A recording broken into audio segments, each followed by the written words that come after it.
Okay, hi everyone. Namo Myoho Renge Kyo. I was just reading this Go started preparing for this video, and we're starting a new one here, The True Aspect of All Phenomena. And boy, I didn't get far into it before I realized, yes, I remember long ago when I first started studying Nichiren Buddhism, actually the Lotus Sutra, and this this this chapter, this Gosho of Nichiren's, captured so many things that it sent me in several directions to research. And then when I felt I had a pretty good grasp of everything that was in it, I mean, this was a huge formative moment for me. Lots of ahas, lots of insights. Now I get it. For my practice, this particular Gosho sold me on Nichiren's understanding.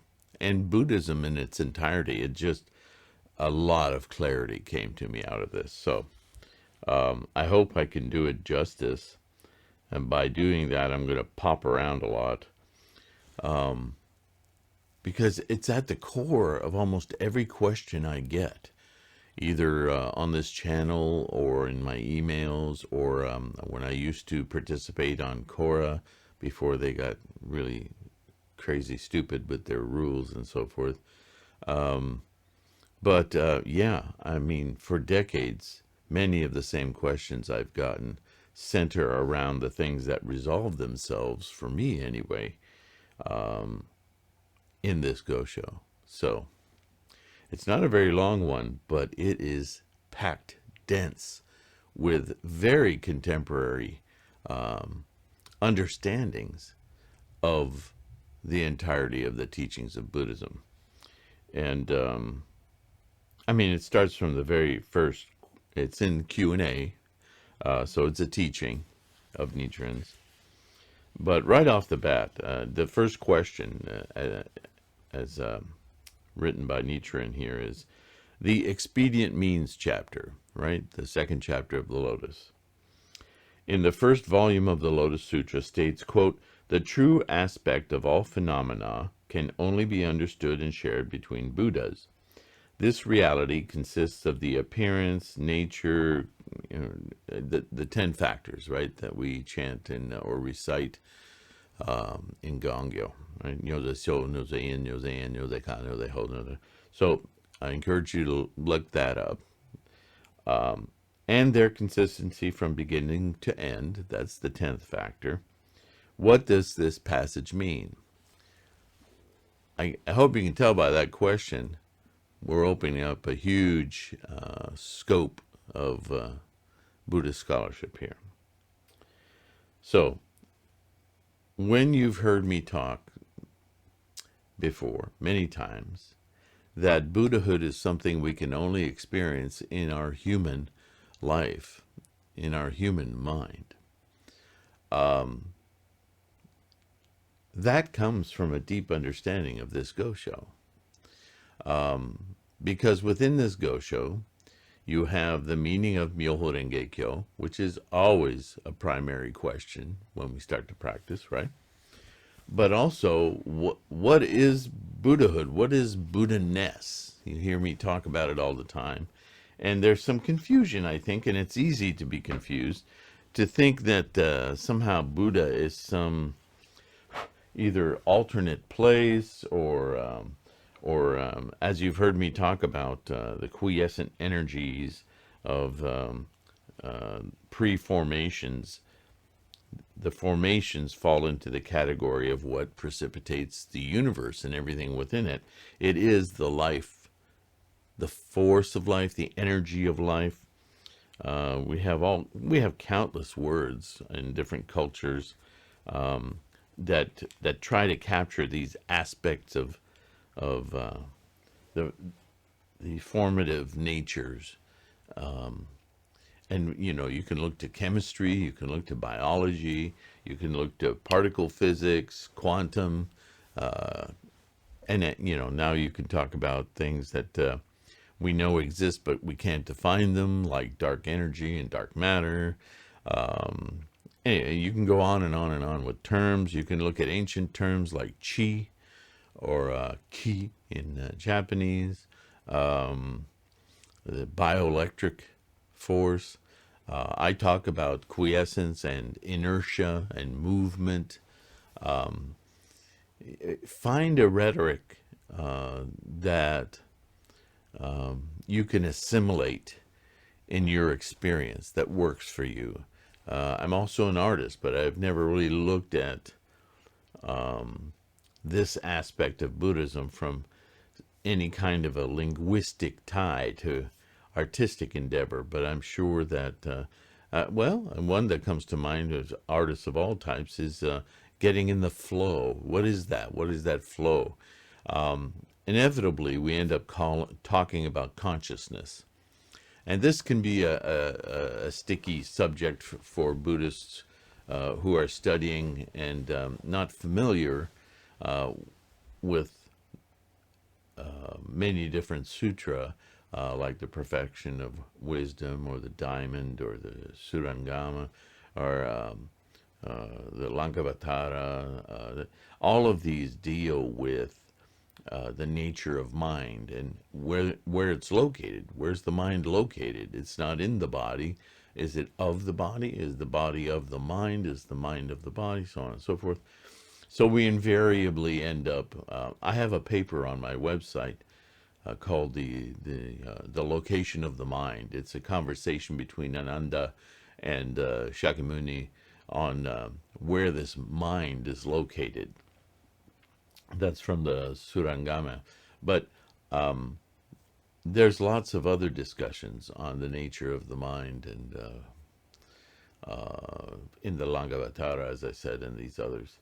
But the nine consciousnesses of Buddhism is something that doesn't. There are consciousnesses in Buddhism and Buddhist teachings that start from the very basic, like touch, feel, smell, or sound, taste, vision.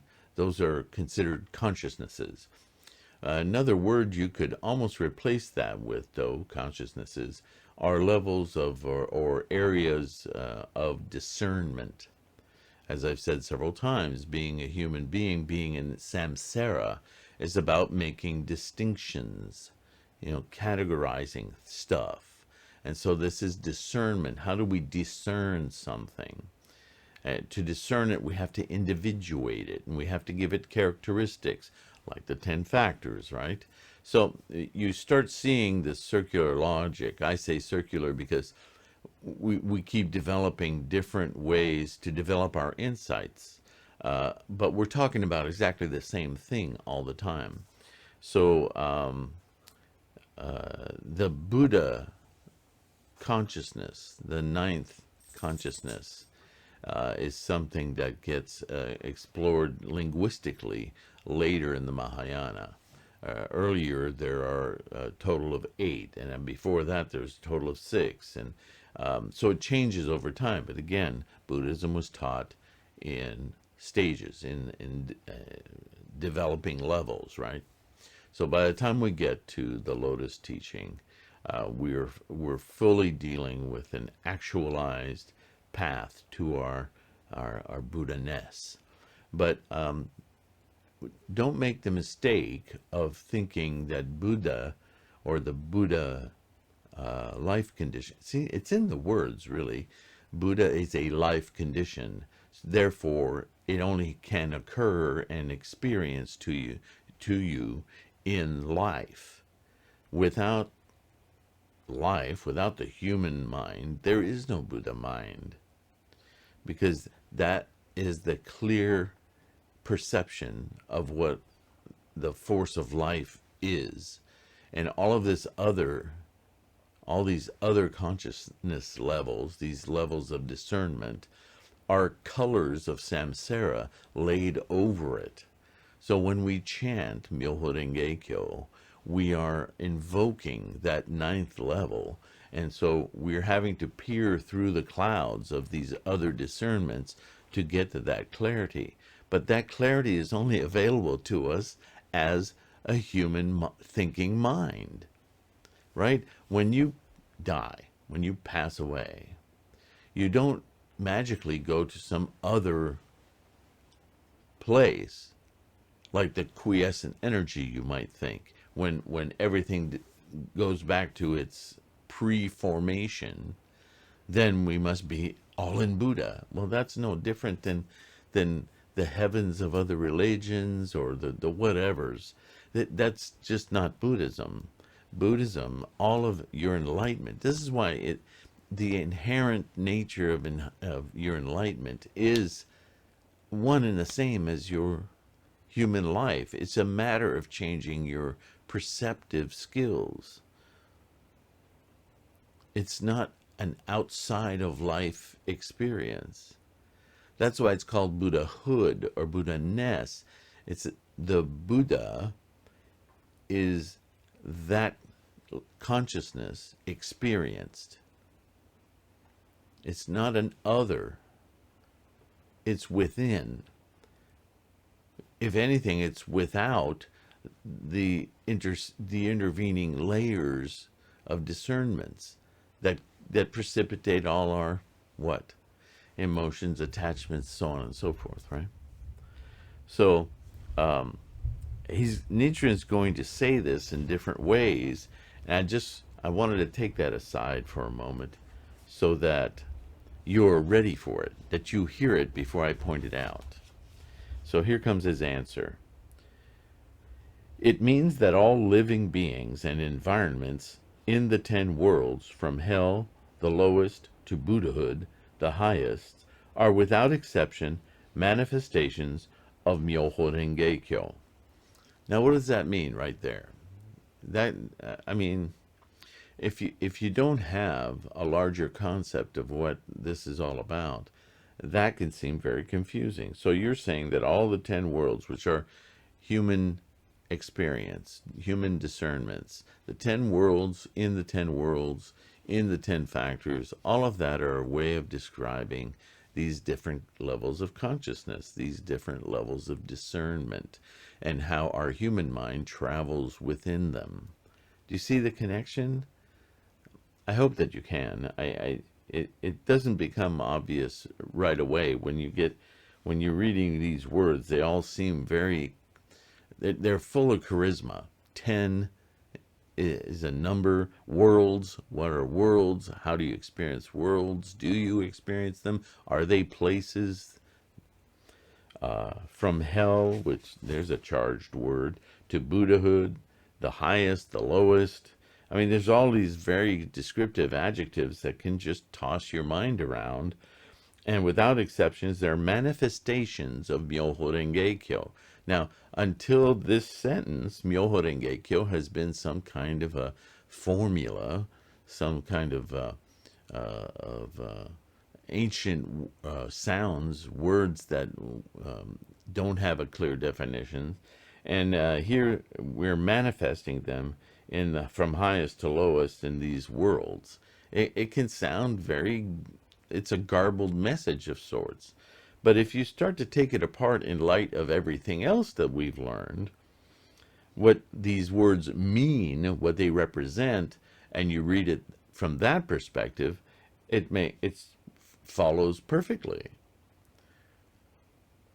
This is my whole thing in doing these videos, is trying to sift through the rhetoric to get to something that's much, I think, more clearly understood, but only comes to you through lots of study, through your own insights, right?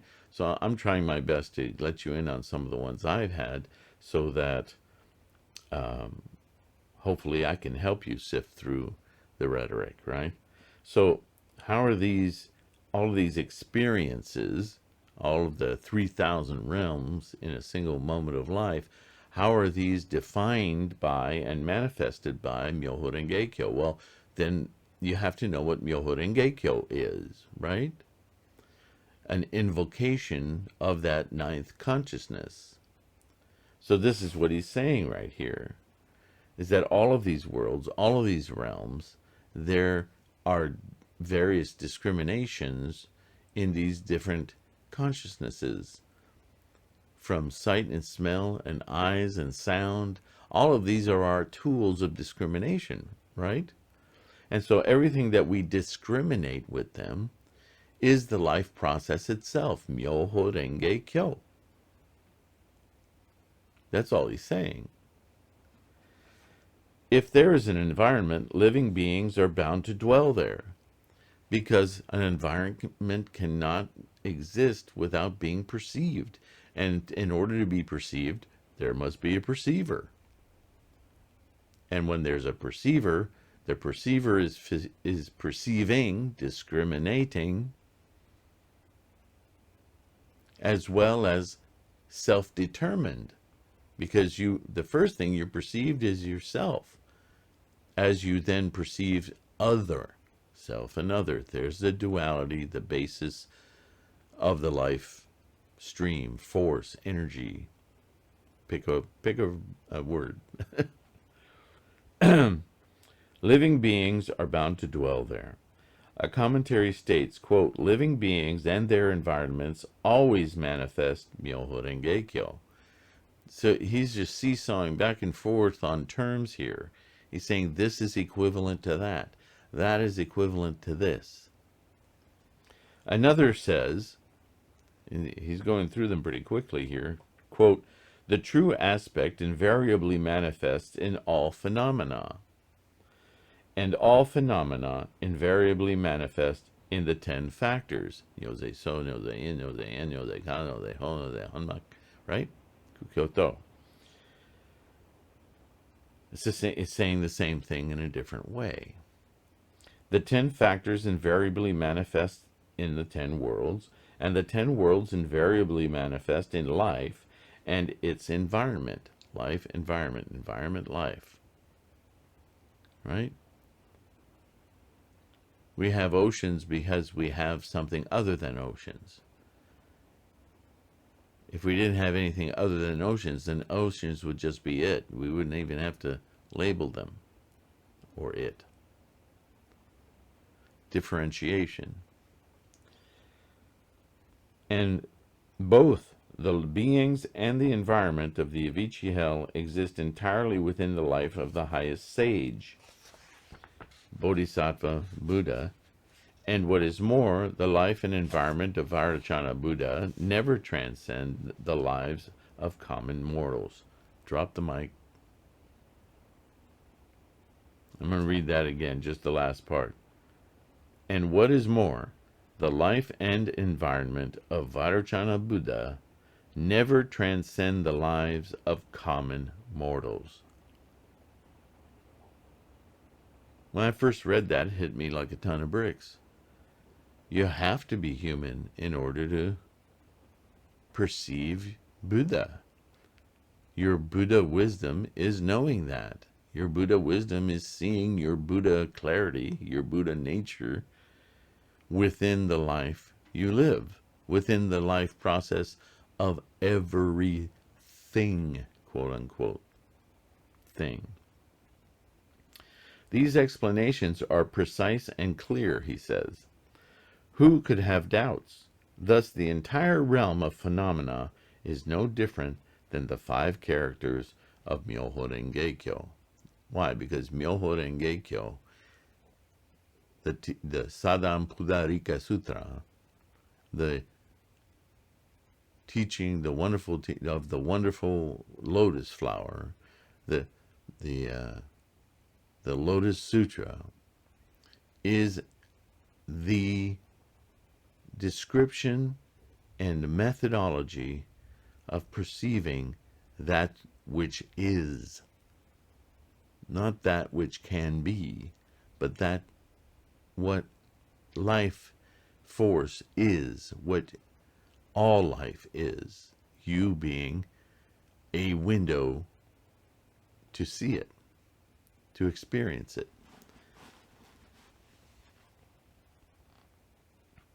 Even the 2 Buddhas, Shakyamuni and many treasures, in performing the functions of the benefit of the 5 characters of Myoho Renge Kyo, manifested themselves as the 2 Buddhas and seated together in the treasure tower, nodded in mutual agreement.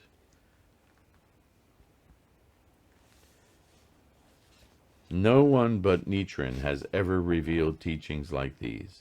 Though Tendai, Mialo, and Dengyo knew about them in their hearts, they never put them into words. They went about their lives keeping this knowledge to themselves, and there was good reason for this.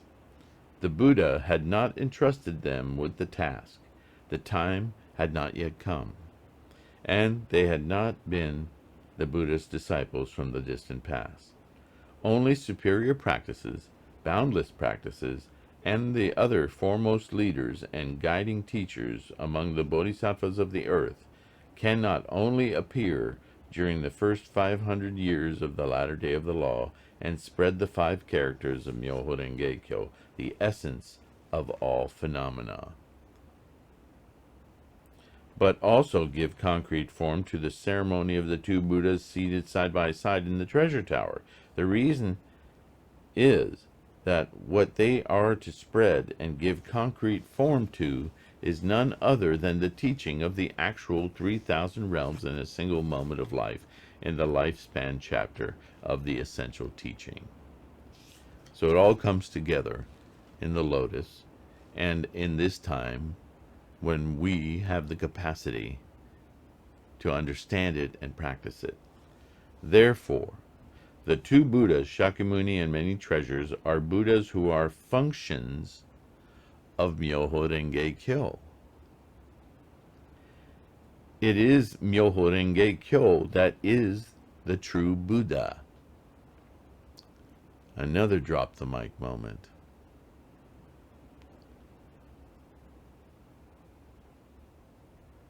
And Nichiren says it so clearly here. There are some arguments out there about whether Nichiren is Buddha or the original Buddha that taught the Shakyamuni Buddha, or who's the original, who came first, who came. That's all malarkey. That's all manipulated info. Nichiren says it very clearly. It is Myoho Renge Kyo that is the true Buddha. Because Buddha is not a person. It's not you or me or the universe or any entity. It is something that all of us participate in our own lives, perceive in our own lives. It is a level of clarity. It is a perceptive skill. It is the 9th consciousness. I don't know, find a verbiage that works for you, but Buddha is an experience, and it is, as he states here, the true Buddha, the actual Buddha, not an emanation, not an expedient means, it's Myoho Renge Kyo. It's your perception, clarified, without all of this other discernment clouding it. This is what is described in the sutra as, quote, the thus come one's secret and his transcendental powers, end quote.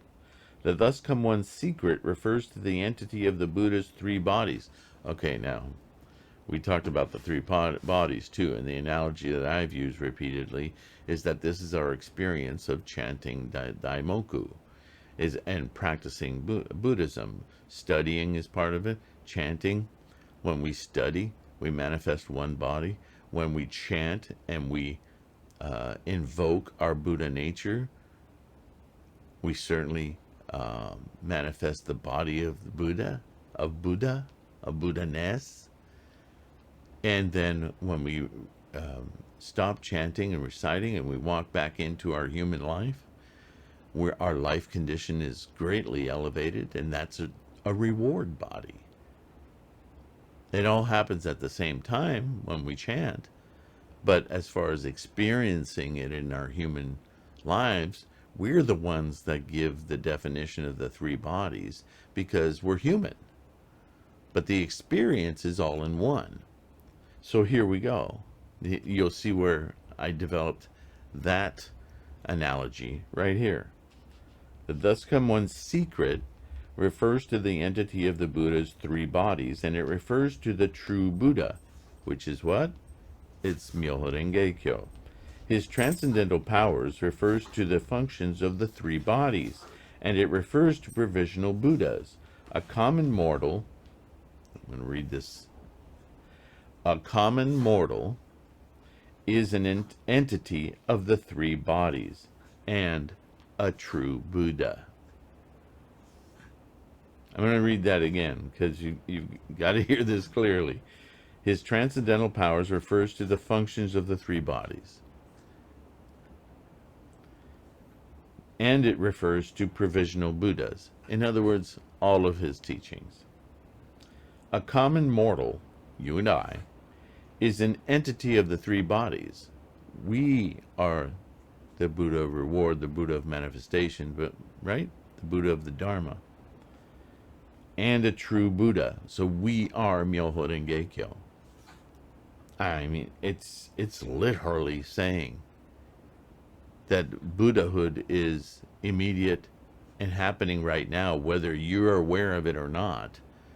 All you need to do to practice Buddhism to its fruition, which is your enlightenment, is to work diligently with study and practice, chanting, and doing bodhisattva work, and you will clear your discriminations to the point where you will experience fully complete awakening and enlightenment of your Buddha-ness. A Buddha is a function of the three bodies and a provisional Buddha. In that case, though, it is thought that Shakyamuni Buddha possesses the three virtues of sovereign, teacher, and parent for the sake of all us living beings. That is not so. On the contrary, it is common mortals who endow him with the three virtues. Oh, man. How much more succinctly could he put it? I'm surprised they didn't put him to death that day.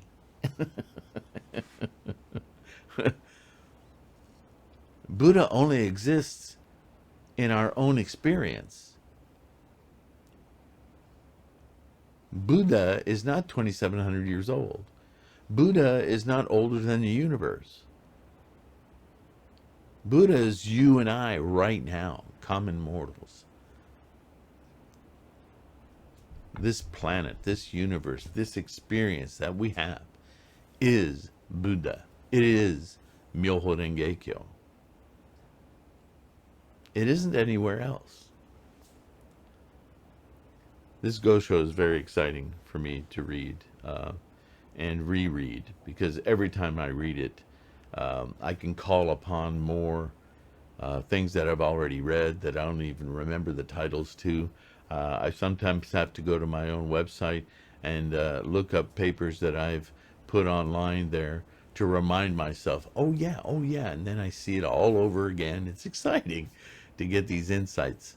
And that's also something, that I don't talk about enough, I don't think, is that even if you've read through materials and researched it and gotten bunches of insights, revisit that stuff 6 months later, a year later, a week later sometimes. Don't forget about it, because as your experience and your skill, your perceptive skills grow, and they will, whether or not you notice. I'll tell you one good way to find out or keep track of how much you're growing is to go back and read some things you remember reading a long time ago and reread them and see how much more you get out of them, because it just continues to just clarify and bring new insight. And that's what we're doing this for.